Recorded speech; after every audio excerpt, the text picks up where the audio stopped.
अब यहाँ पर लिखते हैं, उसका डायग्राम बनाते हैं और इसको प्रूव करते हैं। चलो इसको मतलब बहुत ज़्यादा सॉल्व होता है।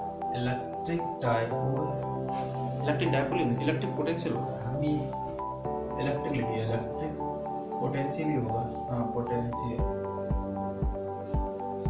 Due to electric dipole, due to electric dipole. ये जो है ये टॉपिक हो गया। अब से मेन चीज है टॉपिक की डायग्राम। हम मान लेते हैं कि जो डायपोल है वो एक्स एक्सिस में है, x axis a to b की डिस्टेंस भी होगा, मान लिया ए और बी की डिस्टेंस भी होगा, और ये मान लिया कि यहाँ से वो एक्स एक्सिस है, ये मान ली एक्स एक्सिस है, ये मान लिया वाई एक्सिस है, ऐसे मान लिया सीधा सीधा सिंपल समझिए। डायपोल कहाँ पर रखा है, वाई एक्सिस में रखा हुआ है, ये मान ली हमने एक्स एक्सिस है, ये मान लिया जी एक्स कॉमा 0 हो गया, वाई एक्सिस मान ली 0 कॉमा वाई हो गई। अब मान लिया हमने कि कहीं हमने एक सेंटर पे पॉइंट ले लिया P, क्या ले लिया, पॉइंट P मान लिया, पॉइंट P मान लिया, तो इसे हमने ओरिजिन से मिला दिया इसके डायपोल के, इसे हमने O मान लिया, ये पॉइंट P मान लिया, ठीक, ऐसे ही मानेंगे सब कुछ, मानते चलते हैं। क्योंकि अब हम मान लेते हैं कि एक इलेक्ट्रिक फील्ड यहाँ जा रही हो जो E होगी, ये इलेक्ट्रिक फील्ड यहाँ आ रही होगा जो कि E क्या है, ये डिस्टेंस R होगी, मैंने कहा R होगी डिस्टेंस, ठीक है, E थीटा मान ली हमने और E R मान लेंगे, ऐसा मान लेंगे, ऐसा मान लिया, पर उल्टा कर दिया हमने, यहाँ पर थीटा मान ले, यहाँ पर R मानेंगे और यहाँ पर थीटा देख लेते हैं बात, तो एक बार देख लेना जरूरी है। कहाँ पर है भैया, हाँ जी है, तो ये थीटा मान लेते हैं, ठीक है। अब हम मान लेते हैं कि एंगल मानेंगे, सबसे अच्छी है एंगल मान लेते हैं, यहाँ से एक एंगल थीटा हो जाएगा, तो यहाँ पर एक एंगल बनाएगा जो पाई माना जाएगा। ये वैसा याद रखिएगा, जब यहाँ पर एक एंगल थीटा बन रहा है तो यहाँ पर एक एंगल पाई बन रहा है, एंगल का जरूर ध्यान रखिए, ठीक है। अब हम मान लेते हैं कि ये डायपोल से हम इसको ज्वाइन कर देते हैं, डॉट डॉट डॉट, ये मान लेते हैं डॉट डॉट डॉट ज्वाइन करो इसको R1 मान लिया, ठीक है, और ये डायपोल से एक हमने और ज्वाइन कर लिया जब P को, इसे हमने मान लिया R2, और ये पॉइंट जरा दूर से दर्शा लेते हैं, ये पॉइंट P है, ठीक है, और ये मान लेते हैं कि ये परपेंडिकुलर है, इसको M मान लिया, ये परपेंडिकुलर कर रहा है, इसको N मान लिया, ऐसा कर लें तो प्रॉब्लम तो नहीं, या फिर हाँ M किसी को मान लीजिए। अब हम एक चीज मान लेते हैं, इसको N मान लेते हैं, उसको N मान लो, बात है सही लगेगा थोड़ा, MN ये M हो जाएगा, ON हो जाएगा, इसकी डिस्टेंस होती है स्मॉल a 2a होता है ना। ये हो गया हमारा डायपोल का स्ट्रक्चर तैयार, y एक्सिस के अलॉन्ग है, x एक्सिस के अलॉन्ग है, सब कुछ मिल गया हमें, ठीक है। अब करेंगे let us consider done, ठीक है। स्मॉल डायपोल, एक डायपोल स्मॉल है, मान लेते हैं small dipole, small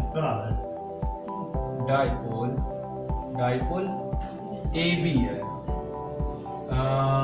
made by made of two charges, दो चार्जेस से बना हुआ, made of two charges, made of charges लिख लीजिए, टू नहीं तो चार्जेस लिख लीजिए, मेड ऑफ टू चार्जेस लिख लीजिए, made of two charges minus Q and plus Q, ठीक है, ये माइनस C प्लस Q हो गया, ये माइनस Q, रिस्पेक्टिवली जल्दी देख लो, respectively the separated between separated लिखिए, स्पीड बोला तो स्लो हो गया, separated by the distance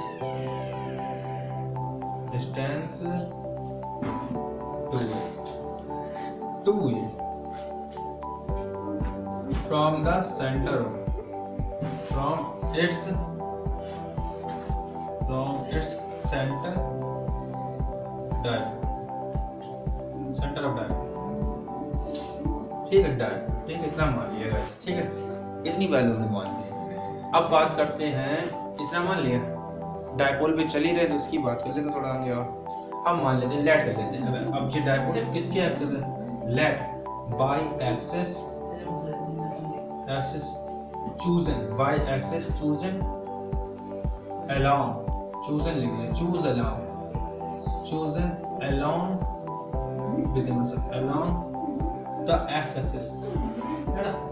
access किसके अलोंग चूज कर रहे हैं? एक्स एक्सिस के अलोंग चूज कर रहे हैं। चूजिंग अलोंग एक्स एक्सिस, किसके अलोंग? एक्स एक्सिस के अलोंग रोहित। तो अब बोल दें along x axis of the dipole, dipole बोल लीजिए। Axis along axis the length of dipole, length होगी ना, लेंथ ऑफ डायपोल की length, dipole from its centre origin, from its origin, centre बोलिए, सेंटर ओरिजिन बोल लीजिए। फ्रॉम या with लिख लीजिए, फ्रॉम लिख लो या विद लिख लो, विद लिख लेते हैं। फ्रॉम का मतलब अगर हो जाएगा, से हो जाएगा ना, विद के साथ होता है, ओरिजिन के साथ, ओरिजिन बात तो वही हो गई, से लगाएंगे। टू इट्स मान लीजिए, इट्स लगाएंगे, इट्स सेंटर से मान लेते हैं। अब हम लिखाएंगे द इलेक्ट्रिक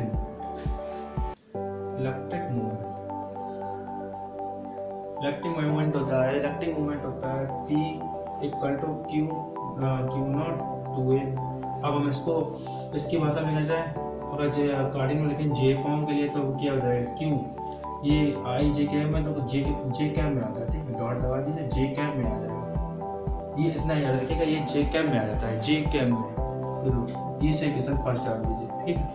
हम लोग जानते हैं what is the difference at point P from the electric dipole, या इलेक्ट्रिक फील्ड बोल दीजिए। डायपोल बनते हैं, डायपोल की बात ही कर रहे हैं, फील्ड बार बार ध्यान आता है, क्या फटाफट लगता है। चलो अब बात यहाँ पर हो जाती है, तो हम मान लेते हैं इसे क्वेश्चन फर्स्ट वाला लिया, ठीक है। तो लिखेंगे let the potential at P due to the dipole,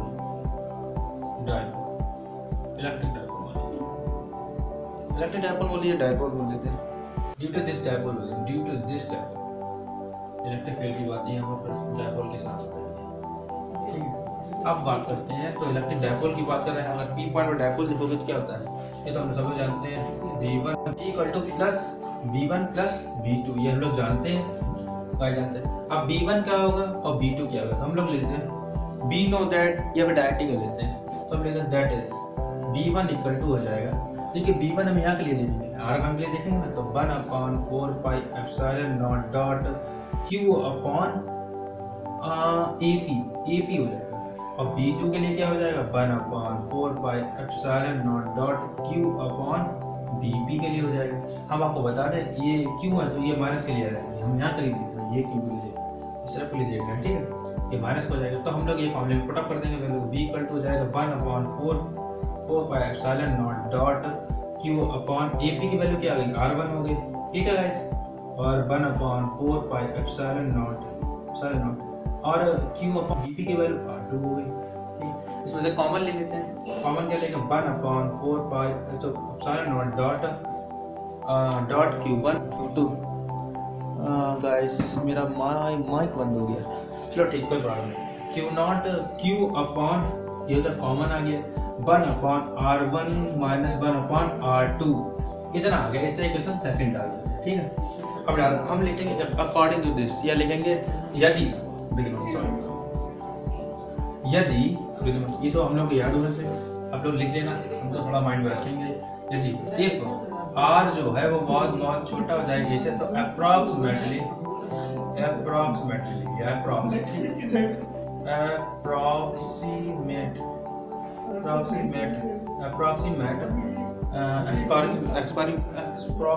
हो गया, ठीक। लगभग मतलब होता है इसका अप्रॉक्सीमेट, इसलिए कहते हैं अप्रॉक्सीमेट एक्सप्रेस लिख लीजिए, एक्सप्रेस के लिख रहे हैं, तो ये भी ध्यान देना, express from for potential potential be can be octet ये हो गया। ठीक है, अब हमें मालूम है जो AP इक्वल टू क्या है R1 इक्वल टू क्या है R1 sorry R cos A cos theta. अब ये बताना कैसे, और BP के लिए देख लेंगे। BP के लिए R2 R plus A cos theta. अब पूछेंगे कैसे आ रहा है, तो ये देखिए AP के लिए देख रहे हैं हम लोग। R की डिस्टेंस ये है, कितना गैप है इतना, तो क्या हमने मान लिया R A cos theta gap, हमने एंगल बना लिया तो A cos थीटा एंगल लिख रहा होगा, तो A cos थीटा एंगल लिख देगा। AP के लिए ले लिया डिस्टेंस, तो ये माइनस में हो गया, तो R से इतनी डिस्टेंस को माइनस कर दिया गया जो इतनी डिस्टेंस होती थी। और हम इसलिए BP देख रहे हैं, तो BP देखेंगे तो क्या हो जाएगा, cos थीटा का मतलब क्या है, base upon hypotenuse, base upon hypotenuse. cos theta equal to क्या होता है, cos theta base upon hypotenuse. Base क्या हो गया OM, हाइपोटेनस क्या हो गया, हाइपोटेनस हो गया OP। ठीक, ये हो जाएगा। तो हाइपोटेनस ए है तो ए का मल्टीप्लाई हो गया। इतनी डिस्टेंस को कम करना होगा क्योंकि हम इतनी देख रहे हैं तो इसका डेटा कम होगी, और इसके लिए क्या है, ये इतनी ज़्यादा है और ये डिस्टेंस इतनी और प्लस करनी पड़ेगी, तो प्लस कर दी, ये है कि पहले। ठीक है, अब इक्वेशन फर्स्ट में सॉरी सेकंड में रख देते हैं। तो सेकंड क्या थी, अब ये बातें देखकर सेकंड में रख देते हैं। फ्रॉम इक्वेशन सेकंड, तो क्या है सेकंड देखिए, तो हम लगेंगे b इक्वल टू हो जाएगा 1/4 pi epsilon not q upon, तो क्या हो जाएगा 1/r minus a cos theta minus 1/r plus a cos theta. ये हो जाएगा। ये देखिए a plus b a minus b। ठीक है, तो ये अगर इसका मल्टीप्लाई करें तो ये हो जाए, तो ये मल्टीप्लाई पहले बाद में लिख लेते, पहले a cos थीटा लिख लेते और r plus a cos theta.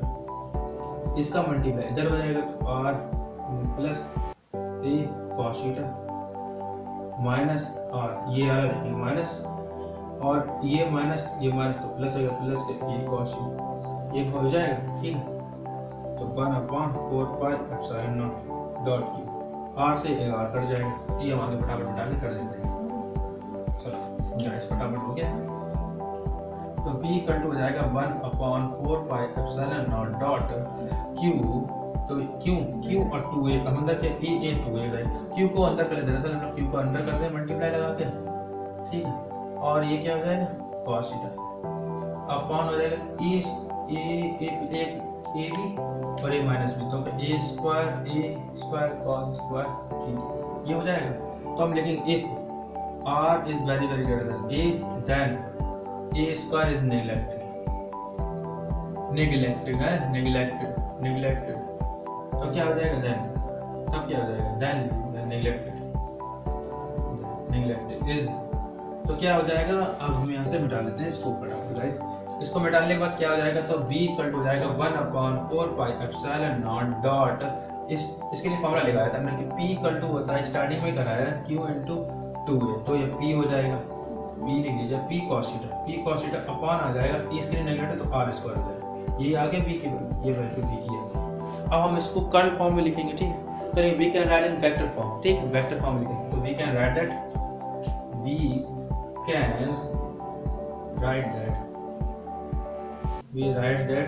In vector form में गाइस लिख देते हैं। वेक्टर फॉर्म में लिखने के लिए आपने v square equal to 1/4 pi epsilon naught dot p कितना होगा, तो डॉट कैप हो जाएगा। ठीक है, ये हो जाएगा वेक्टर फॉर्म में, और r स्क्वायर ये हो जाएगा गाइस, ये डॉट आ गया पर, तो यहाँ से अब इसी को हम क्या कर लेंगे वेक्टर। हमने गाइस पहली वीडियो में पिछले वीडियो में बताया कि अगर कैप हटाते हैं और वेक्टर लेकर आते हैं तो वेक्टर के लिए अपॉन में r का डिवाइड हो जाएगा। ठीक, इतना याद रखिए, कैप के लिए लाएंगे तो ये अपॉन डिवाइड होगा, तो क्या करेंगे इसके लिए, तो 1/, दिख रहा है कैसा दिख रहा है, 4 पाई एप्सिलॉन नॉट डॉट p, और वेक्टर लग जाएगा यहाँ पर, अपॉन कितना आ जाएगा r क्यूब, ये हो जाएगा। ठीक है, अब हम लोग जानते हैं ये इतना मिटा दें फटाफट, और चाहो तो इसे हम थर्ड डाल देते हैं, इसे इक्वेशन थर्ड डालते हैं, इसे इसको ब्रैकेट में बदल लीजिए। ठीक है, थर्ड डाल दीजिए। अब बात करते हैं आगे, थर्ड डालने के बाद क्या करेंगे, 1/4 पाई लिमिटेशन दैट। तो क्या हो जाएगा, हमने आपको ग्रेडियंट बता दें, ग्रेडियंट को सॉल्व करके बाद लगा देते हैं डेल कर्ल भी 1/r, ठीक है। ये होता है इक्वल टू नेगेटिव ग्रेडियंट से बोलते हैं ग्रेडियंट ग्रेड 1/b बोल सकते हैं, उस 1/b 1/r बोले, b क्यों लिखते हैं बार बार, ये बोल सकते हैं गाइस। हाँ हम तो दिखाई नहीं दे रहा था, ये लिख सकते हैं। इसके बाद क्या करेंगे, और हम इस ग्रेडियंट के लिए एक ग्रेडियंट लिखा देंगे, तो हम इसका क्या करेंगे, वेक्टर लिखा देंगे। ग्रेडियंट के लिए डिफरेंशिएट होगा, डिफरेंशिएट होगा तो ऊपर जाएगा, डिफरेंशिएट होगा ऊपर जाएगा तो माइनस हो जाएगा, ऊपर जाएगा तो 1 माइनस तो प्लस, तो 1/r हो जाएगा r², ये हो जाएगा ग्रेडियंट प्लस का। क्योंकि ऐसे होता है ग्रेडियंट के लिए डेल के लिए हम डेल लगाते हैं, डेल r², r नेगेटिव है तो क्या हो जाएगा 1/r², और इसको वेक्टर फॉर्म में कर देते हैं, ये कर देंगे वेक्टर फॉर्म, तो ये हो जाएगा, ये आ जाएगा डेल, ये लिख सकते हैं सो, और ये वैल्यू यहाँ पर दे रखी है, इसको पटा कर देते हैं, क्या हो जाएगा p डेल अपॉन r, ये आ जाएगा p वेक्टर कर लीजिए, ठीक है गाइस। इतना मालूम पड़ गया, ये मैंने आपको बता दिया। अब हम लिखेंगे लैंग्वेज, एक भाषा और लिखेंगे, उसमें भाषा होगी equation first and second are required potential at point पे ड्यू टू डाइपोल, ठीक है। Due to dipole electric dipole, देखिए equation first and equation second we can write that, या इक्वेशन सेकंड एंड थर्ड होगी, सेकंड थर्ड बोल सकते हैं, second third equation होगी, मान लीजिए फर्स्ट एंड सेकंड है, सेकंड है, आर रिक्वायर्ड पोटेंशियल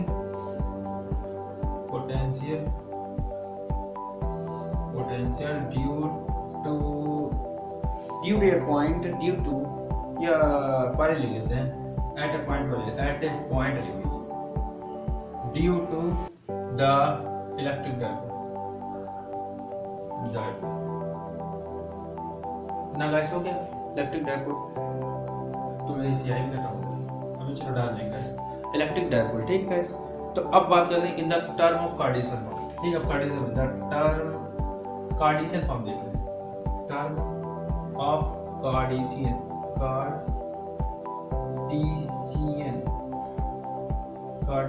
फॉर्म, ये कार्टेशियन कोऑर्डिनेट बोल दीजिए, कोऑर्डिनेट लिखते हैं, कोऑर्डिनेशन आप उससे लिए आर की वैल्यू साइन की वैल्यू लिखा देते हैं, एंगल से साइन की वैल्यू लिखा दिए, एंगल से साइन की वैल्यू लिखा दी, ठीक। अब साइन की वैल्यू किस तरह निकालेंगे, तो देखिए एक्स एक्सिस की बात करेंगे, इस एंगल से देखेंगे तो ये एक्स एक्सिस का काम करेंगे, एक्स एक्सिस के लिए लेंगे, ठीक है। तो क्या होगी साइन, इससे वैल्यू आ जाएगी साइन थीटा इक्वल टू हो जाएगा एक्स अपॉन आर, ठीक है। अब कॉस से देखेंगे तो ये परपेंडिकुलर देखेंगे तो ये एक्सेस आ जाएंगे, तो कि cos theta equal to y upon r हो जाएगा, तो क्या हो जाएगा y इक्वल टू हो जाता है r cos थीटा, ये हो जाता है, ये हो जाता है गाइस। अब हम पहले पढ़ के आ रहे हैं, अब हमने r की वैल्यू निकाली cos थीटा, तो यहाँ से हम r की वैल्यू निकालेंगे तो कितनी आ जाएगी x और a, तो क्या हो जाएगा r, तो cos थीटा इक्वल टू हो जाएगा, cos थीटा इक्वल टू यही आना चाहिए cos थीटा इक्वल टू ये cos थीटा के लिए, तो क्या हम r के लिए निकाल लेंगे इन कंपोनेंट में, r के लिए वैल्यू आ जाएगी, एक्स एक्सिस के लिए हो जाएगा, a के लिए हो जाएगा तो r a x हो जाएगा, तो r के लिए वैल्यू हो जाएगी r स्क्वायर इक्वल टू आ जाएगा r स्क्वायर वैल्यू हो जाएगा a square plus x, a x हो जाएगा, a square plus x square होना चाहिए, a स्क्वायर x नहीं y के लिए देना y, तो a नहीं यहाँ पर हो जाएगा x और y मान x स्क्वायर y पर का होल स्क्वायर, ठीक है, ये हो जाएगा गाइस। तो हम ये वैल्यू इस वाले इक्वेशन में रखते हैं, किस पर रख देंगे इसमें, तो क्या हो जाएगा y इक्वल टू हो जाएगा x square plus y square, हो जाएगा गाइस, इतना हो जाएगा। अब इक्वेशन उठाकर इक्वेशन फर्स्ट में रख दीजिए, जो cos वाली इक्वेशन लेकर गए इसमें cos थीटा बचा हुआ, तो 1b इक्वल टू था 1/4 pi epsilon naught dot p cos theta upon root में cos की वैल्यू रख देंगे, और हमने उधर r सिंपल r देखा था, तो r की अगर हम एक वैल्यू देखेंगे तो क्या आ जाएगा r स्क्वायर प्लस थीटा, ठीक है। सिंपल के लिए देखेंगे तो क्या आ जाएगा r स्क्वायर प्लस, क्योंकि स्क्वायर चल रहा है वहाँ पर, p स्क्वायर के फॉर्मूला दिया था b equal to 1/4 pi epsilon naught p cos theta upon r square, और रूट होगा तो हट जाएगा, और cos थीटा का वैल्यू निकालिए y अपॉन कितना लिखा रहा है, तो अंडर रूट आएगा x square plus y square, अब ये क्या है, ये 1 है, ये 1.5 है, तो कितना आ जाएगा 1/4 या y इक्वल टू हो जाएगा, तो क्या जाएगा पी वाई अपॉन ए स्क्वायर प्लस वाई स्क्वायर का 4/3/2। यही आंसर है, ये आ गया।